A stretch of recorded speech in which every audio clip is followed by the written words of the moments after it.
Good evening, everyone. I'm Riley King, and welcome to the Riley King Newscast, right here on the Riley King Network. Let's begin. First up, remains found at wastewater plant may be child or fetus, officials say.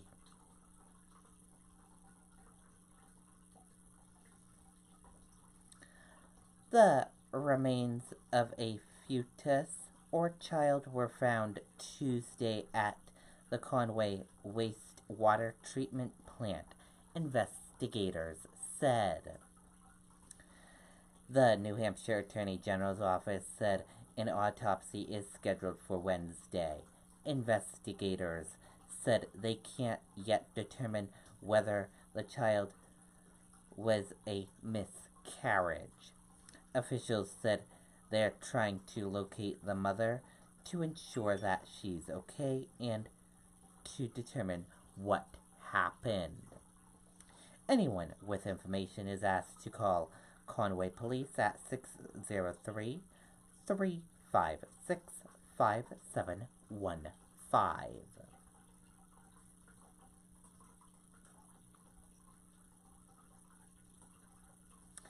Fans celebrate Super Bowl champion Patriots at parade.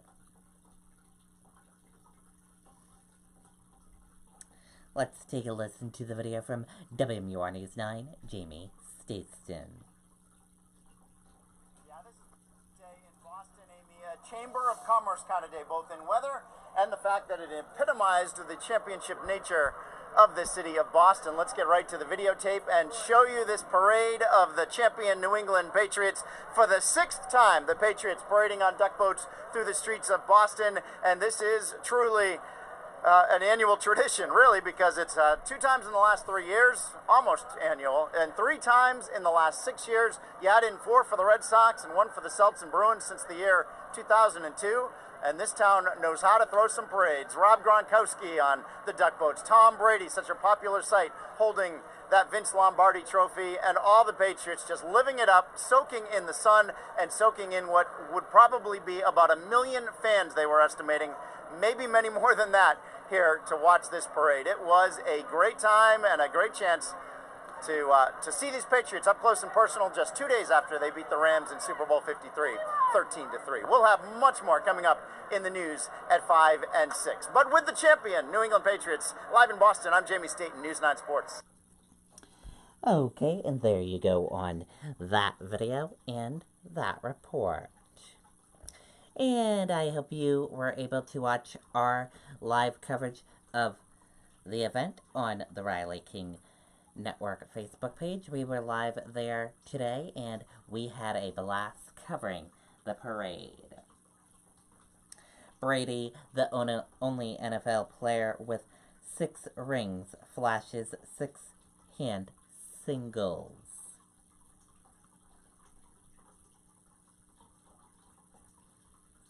And let's take a look at that video.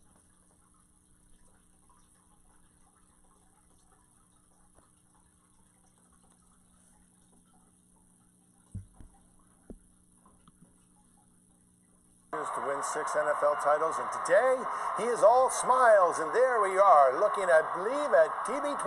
There you go. There's Tom Brady, everybody.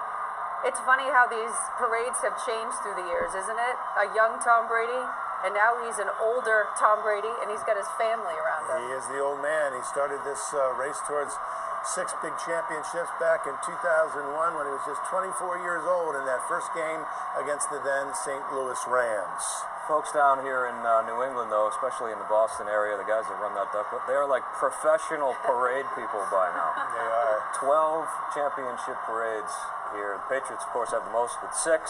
The Red Sox have 4, and then 1 each with the Bruins and the Celtics. It's just title time. Okay, and there you go on that video and that report. Very cool indeed.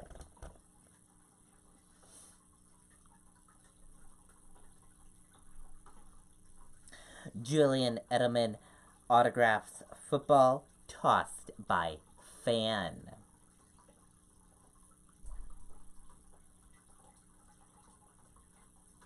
And let's take a look at that video now.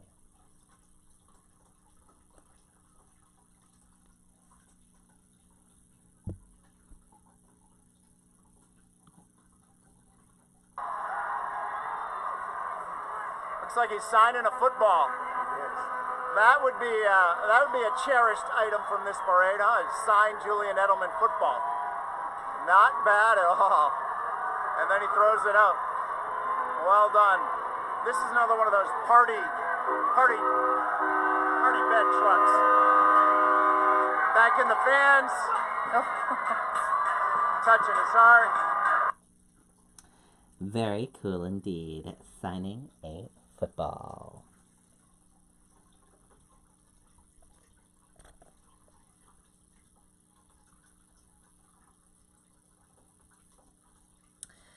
Bill Belichick all smiles as he celebrates 6th Patriots title at parade.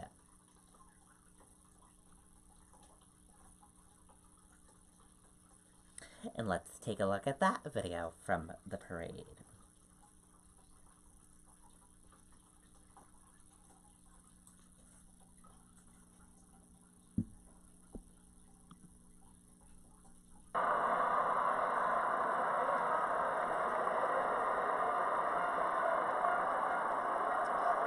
So right now we're seeing some of the MBTA buses heading down Boylston Street behind the duck boats. At this point, the crowd starts to slowly disperse. A happy crowd here, I might add. Everybody pretty excited to see them. Again, as we mentioned, it is a gorgeous day down here. A little bit of a breeze, about 60 degrees, sunny, a great day to be in Boston. And as you mentioned, some of these folks are not going to run off. Okay, and there you go on that video and that report.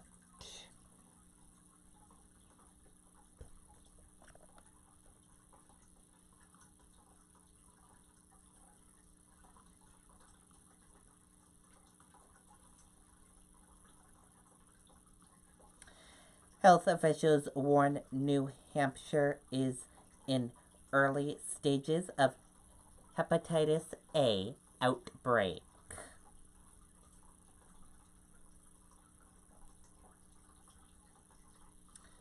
And let's take a listen to that video and that report from WMUR News 9.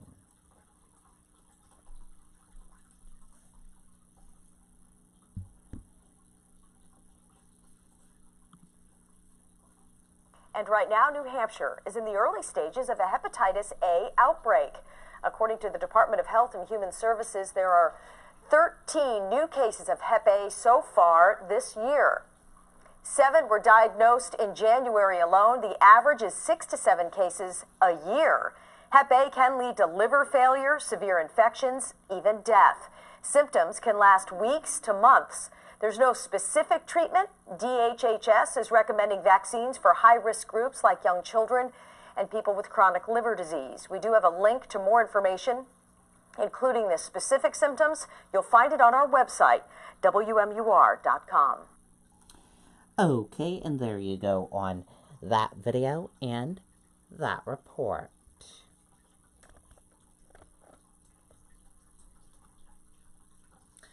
And now let's take a look at your U.S. stock market and see how your U.S. stock market closed for this evening.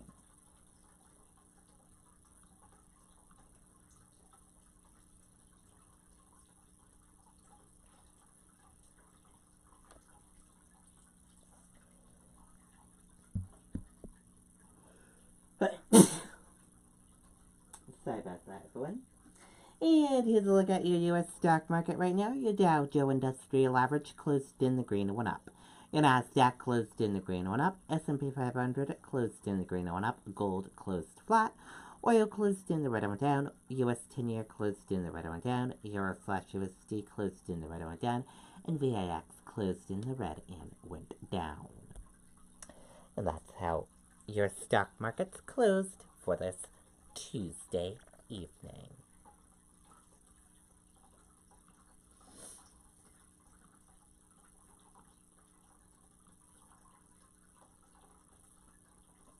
Dow climbs more than 150 points ahead of Trump's State of the Union address.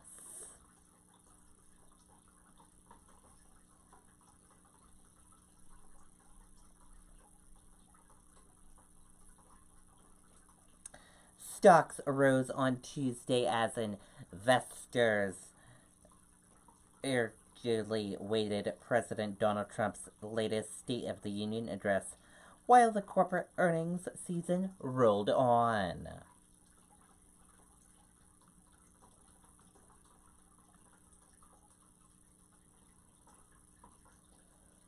Trump's early trips to Florida Club cost taxpayers nearly $14 million watchdog fines.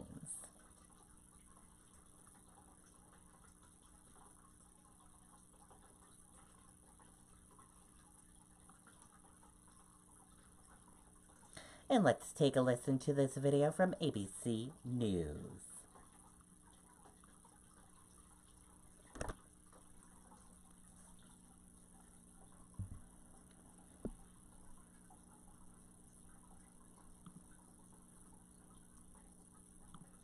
In the Capitol just in time for Christmas. President Trump foregoing his trip to Mar-a-Lago with the federal government now in partial shutdown and no end in sight after failing to strike a deal that included money for a border wall. At the same time, President Trump firing off a tweet that revealed outgoing Defense Secretary Jim Mattis will be gone by the end of the year. An earlier exit, sources say, which grew out of mounting annoyance with the Mattis resignation. It is a tumultuous end to 2018, with Democrats set to take control of the House next month. ABC's Tara Palmieri is at the White House tonight. Tonight, no end in sight for the government shutdown. Deadlocked lawmakers leaving town until after Christmas. The president's new acting chief of staff saying it could drag on into the new year. This is what Washington looks like when you have a president who refuses to sort of go along to get along. In behind closed-door negotiations, the White House backing down from its original demand of $5 billion for the president's border wall. But Chuck Schumer actually lowering his original offer of $1.6 billion for border security to $1.3 billion.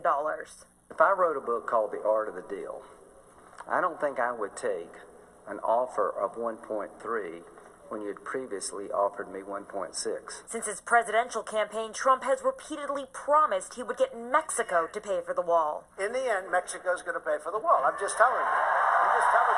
Today, more than 2 years after first making that pledge, Mulvaney acknowledging the money won't come from Mexico. None of that is Mexico paying for the wall. I mean, let's just be But technically, you and I both know that it cannot work exactly like that. Department of Homeland Security can't actually spend money from Mexico. We have to get it from the Treasury. And tonight, more turmoil inside the White House. President Trump tweeting that Defense Secretary Mattis will be out January 1st, 2 months earlier than originally announced. His deputy, Patrick Shanahan, will be the acting secretary. The president initially praised Mattis, even though he publicly rebuked the president in his resignation letter, saying, quote, "We cannot protect our interests without maintaining strong alliances." Sources tell ABC News the president has become increasingly angry after prominent Republicans sided with Mattis, and that family and outside advisors encouraged him to move Mattis out now. But today, the drumbeat of criticism continued. I'm devastated by this, and I think that what Mattis did was very important for our country, because for, some of these machinations that we see coming out of 1600 Pennsylvania, people realize they don't really matter. This one matters. All right, Tara joins us now from the White House. And Tara, you have new reporting concerning the economy, the stock market, and what Treasury Secretary Steve Mnuchin is trying to do about it.